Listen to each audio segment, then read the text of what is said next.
get to them at the end. So once again, welcome to the 7th, 8th grade gifted open house. And I'll be watching the chat too, and I can help out with that. Okay, thank you. All right, so the theme for this school year for our scholars, for our staff, for our families is to choose greatness. And every morning we remind our students to choose greatness, whether they're right in front of us or they are out there in that world. We just want them to always be mindful and make those great choices and also to strive for greatness. Okay, so this is our agenda for this evening. We just had our welcome. We're going to talk a little bit about the curriculum that your scholar engages in. Also, we're going to take a look at those Wade Park virtual learning expectations, as well as the 7th, 8th grade gifted classroom expectations. We will also go over what the parameters are for classwork and homework, and we're going to take a look at NWEA and what it is, also our iReady expectations, and then we have a quick little activity at the end in reference to what you can access on Schoology.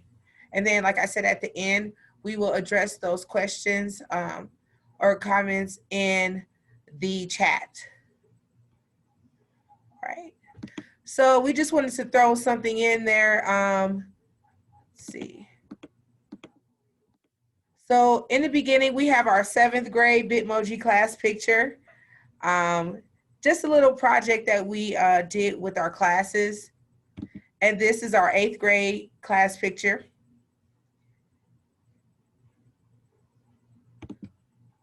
So it's just a little fun activity that we did at the beginning of the year, just to build, it was a team building activity, and just to have them get creative before we actually got into the school year. So these are the different curriculums that we use in our classrooms. So I'm Miss Griffin. I am the science and social studies teacher, and Miss Moran, she is the ELA and math teacher. So all programs can be accessed through Clever. So your scholars should have their information and be able to access it effectively and efficiently. If they cannot, please, if they're telling you that they can't get into any of these programs at the top, which are our basically like our virtual curriculums, the Clever, the into math, and the into lit would be this ED. So they would access that math and that ELA curriculum through this button. NewsElla is used in ELA and both in ELA and social studies. So Ms. Moran and I give them assignments on this platform, which is really news articles, blogs, and discussions. And it has a myriad of activities for them to test their comprehension on those articles that they read. Now, Think Central is our access point for science. So they'll often get quizzes and assignments, videos in there for science. So if your student is having trouble getting into any of these virtual ones at the top, please let us know. So during the material pickup at the bottom, your scholar should have picked up an Into Math book, as well as an Into Literature book, and also a Ohio Science Fusion book. Please let us know if your scholar did not receive the paper copies of these 3 books for their grade level at the bottom. Okay. All right, so next we're going to move on to our Wade Park virtual learning expectations. So we are going over these expectations since the beginning of the school year every single day with them. So they should know what they are. Hopefully they can run it off back to you, but this is our expectations for them. So show up every day 5 minutes early for your lesson. Find a quiet, distraction-free space and keep your camera on during your lesson. We ask them to dress appropriate, so no bonnets, no do-rags, not in your pajamas, you don't have a cover wrapped around you, you are sitting up, you're not laying in bed. They should not be doing any of that, and we constantly remind them. Uh, have all your materials ready for class, be engaged. Let's see, I'm sorry, my screen. They should be engaged and participate in their lessons. And lastly, they should be respectful of others during their virtual lesson. So we came together the first week of school and we created the classroom expectations together with the scholars. So it wasn't us just telling them what they're going to have to do. We actually used a program called Padlet in which they entered, they gave us suggestions for these rules. We came together and we came up with this master list. For 7th and 8th grade GT, our first expectation is that you follow the dress code by wearing or presenting items that are not distracting. Okay. Sometimes you get kids that want to, flash things on camera. Like we had one kid flashing money. So we just wanted to agree that, that's not appropriate. Number 2, that's part of that, do not behave in an obnoxious way. So they know that some things are very distracting. Number 3, no eating or drinking while in class, while class is in session. That speaks for itself. Number 4, use technology appropriately by taking care of your devices. Use devices for school appropriate activities. Use appropriate behavior when engaging in school activities.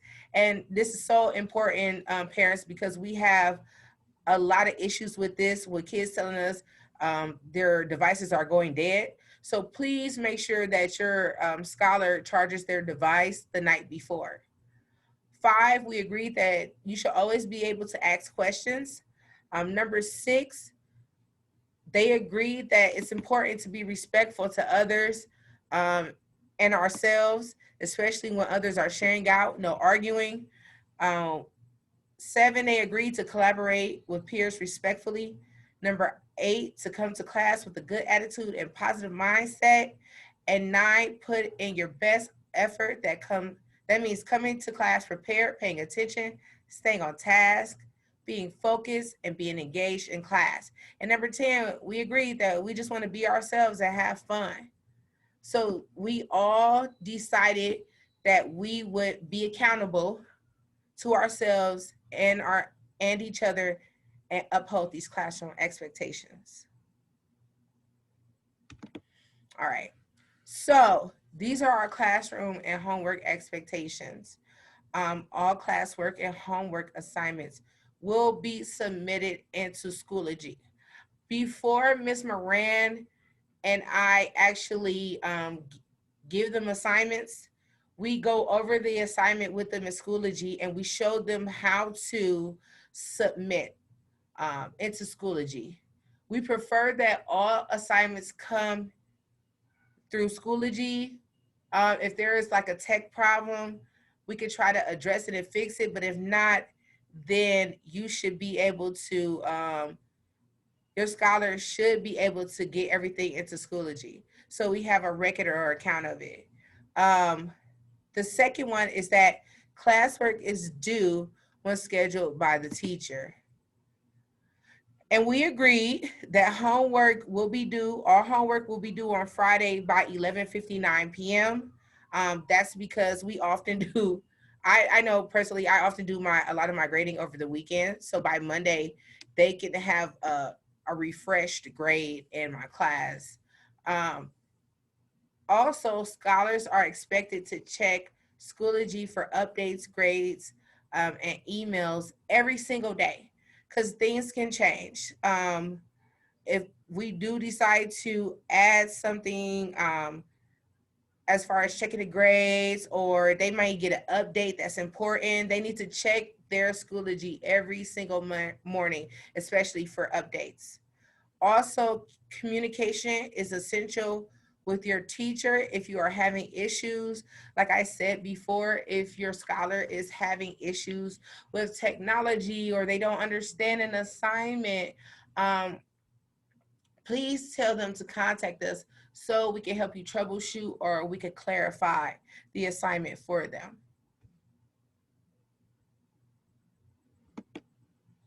All right, so this is our academic grading scale.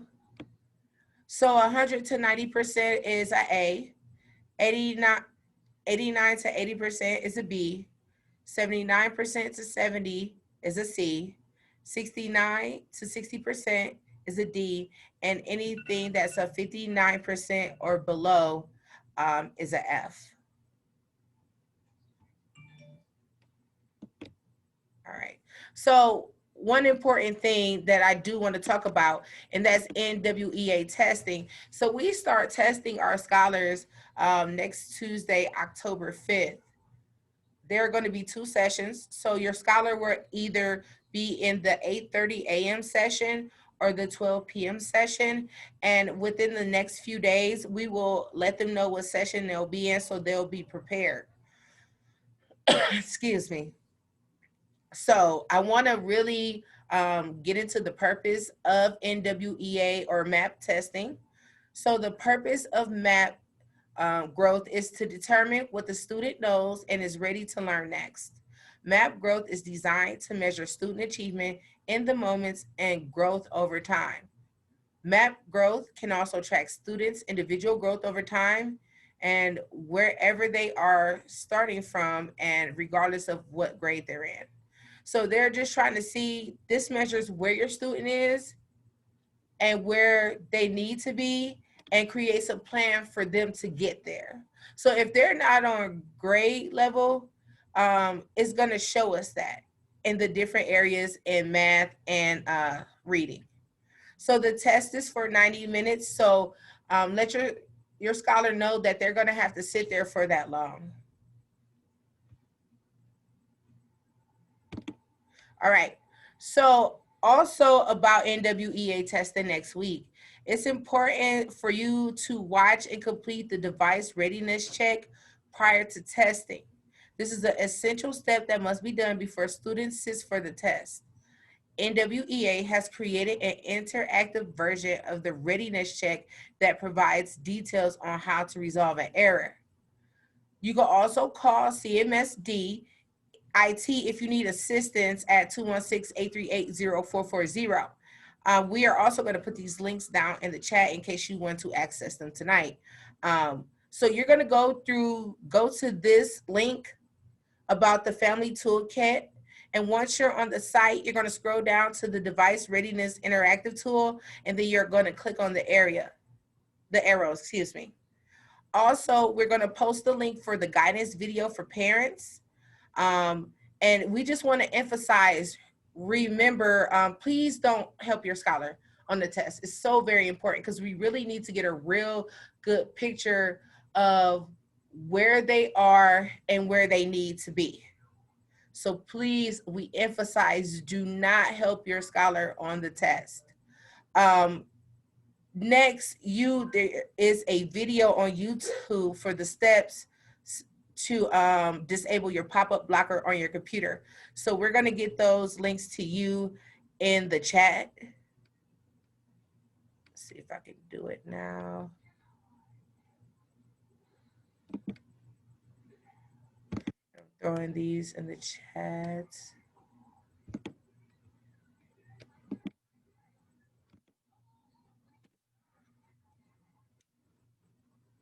So that one is for that family toolkit. So you can do that readiness check.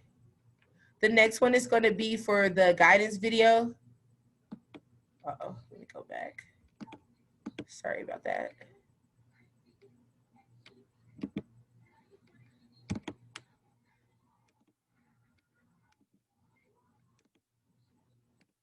But these also will be posted on the updates page in Schoology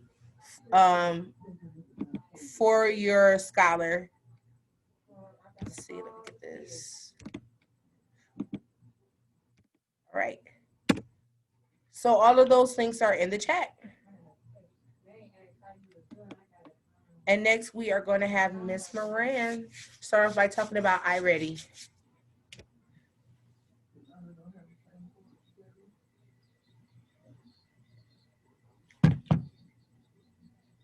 All right, so I'd like to introduce myself. I'm Miss Moran, and I am teaching ELA and math this year to the students. So one of the programs that we have at our school that is amazing and it's great for differentiation is iReady. Each day, this is the student's schedule, and they have 2 independent blocks. And these blocks, so they have 30 minutes here, and then they also have 30 minutes here. So they have 30 minutes built into their schedule before lunch, and they're supposed to do 20 minutes of one subject during that time. And then they have another 30 minutes built in their schedule in the afternoon, and they're supposed to do 20 minutes of the other subject during that time. So this program, it's built into their day. It's not extra homework. We have not been giving them any other independent work to do during this time. So this is the only thing that they have scheduled for that time.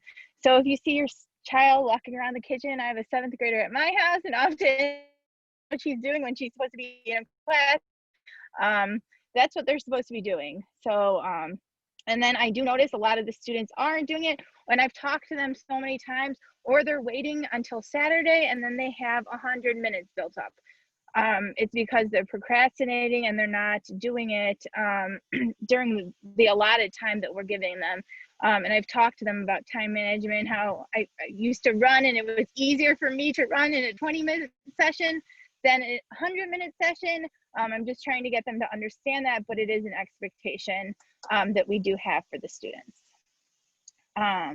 And so then I want to talk to you about why this iReady is important. So we could go on to the next slide.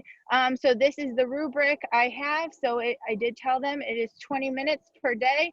And then it's just a scaled rubric based on where they're at. So I will tell you right now, there are several students that are on grade level. Those students are only required to do 50 minutes per day, and I've already talked to them.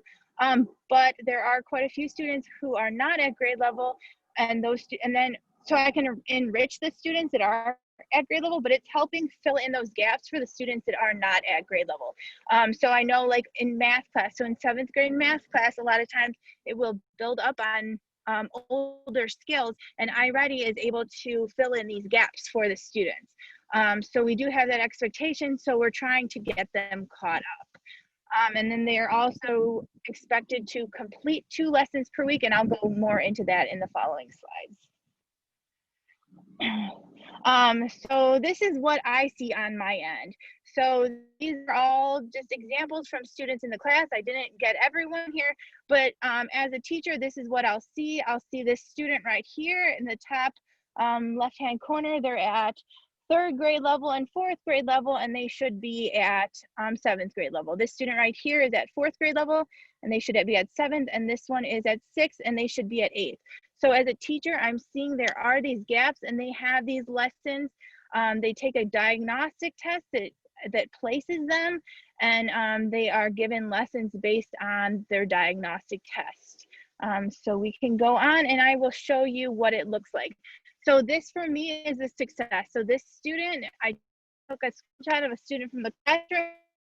They are 3rd grade level, but if you see this, this is from in 1 week's time, they were able to pass however many lessons. Gaps for the student. It's just for each student. So to me, it's just amazing. And then we could go on. And then this is also what I see from students. So I see on my end so I do say that they have to pass 2 lessons per week, and this is my why. So on my end, I am able to see how long each lesson should take. And for the most part, they mostly take about 30 minutes. So I tell them to pass 2 lessons per week. I'm kind of being easy on them.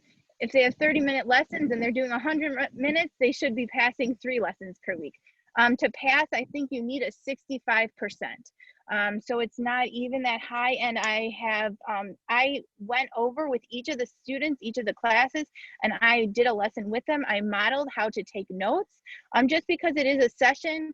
And I know for me as a learner, I do need to take notes. So a lot of times I see this kid right here. They spent 2 hours and 5 minutes on a session that should have taken 28 minutes. So they're not engaged in their learning. It's hard to fill those gaps if they're not trying. So that's why I do have that rubric attached to them, because these gaps need to be filled.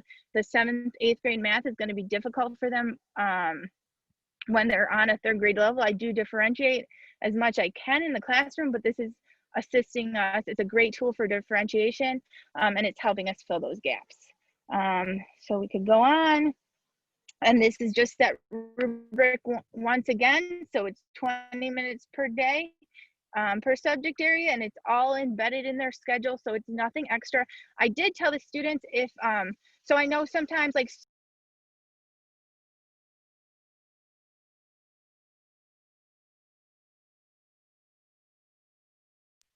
okay, so the only other homework I have for them reading, so I tell them like after lunch, if you want to read a book and then make it up in the evening when you would read, I'm okay with that. It just needs to get done. But they're making it more challenging on themselves by not doing it every day and just waiting. And I've talked to them about it daily. So once again, that's the rubric. And then the other thing I did talk about is reading. So that is another daily assignment that I do have. I am an avid reader. I really believe in the importance of reading. This was just a great statistic I saw. So it has different examples of how much students read every day. So it's based on a study. If a student reads 20 minutes per day, they typically score in the 90th percentile in standardized tests. When they read, they're acquiring vocabulary, it's helping their comprehension, and they're becoming stronger readers. I tell them all the time they read more rigorous, and I know it's not that they have, because I said it already, I'm an avid reader and I share my love of literature with the students. I know I spend every Friday, I think my internet. It's a little choppy. Yes, it's a little choppy. Okay, I'm gonna stop. Okay, is that better? Sometimes stopping my video. Is that better? Yes, that's better. Okay, I had to go outside because I have a barking dog in the house. So yeah, I share my love of reading. I gave them all a virtual library, and Cleveland Public Library also has tons of ebooks that you can get. But I drive books to the students' house if they want them. And I do find very high interest books for the students, just because that's important for me, that the students see themselves in the books. So we could go on to the next slide. I do have accountability for the reading. So this is the only homework I've been given.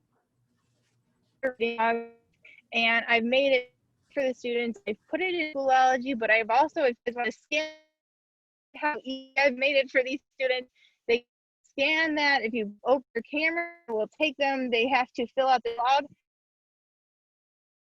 bed at night. So I wanted to see for them. So all they have to do after they read is just it's little form. And I've talked to them about it. I did change it this week because Ms. Townsend showed me how amazing this is. So I've made it super easy to have accessibility, first of all, to books, and second of all, to their reading logs. And I've gone over it with them many times. So I think you wanted to share something about reading, Ms. Griffin? Yes, and I really believe in that study and those statistics. My daughter has been reading 20 minutes a day since kindergarten, and she's in the 6th grade, and she can read at a high school level. So I do believe in the data. I do believe, and I'm an avid reader also. So I do believe that reading that 20 minutes a day, that 20 to 30 minutes a day is very effective, and it does work because I've seen it. I've seen the proof. So it is true. So I hope, please, please, please encourage your scholars. It's a school-wide expectation. So everyone, Mhm. if you have littler kids, they're supposed to be reading too. And it's just good practice to instill. I know in middle school, sometimes they lose their passion for reading. So that's why it's important for me as a teacher to be reading books that I can share with them. So I used to read all nonfiction, and now all I read is middle school books, just so I can share literature with my students, because that is important to me. All right, so we are going to open up the floor for any questions or comments. I don't see any in the chat. If you have a question or comment, you can go ahead and take yourself off of mute right now.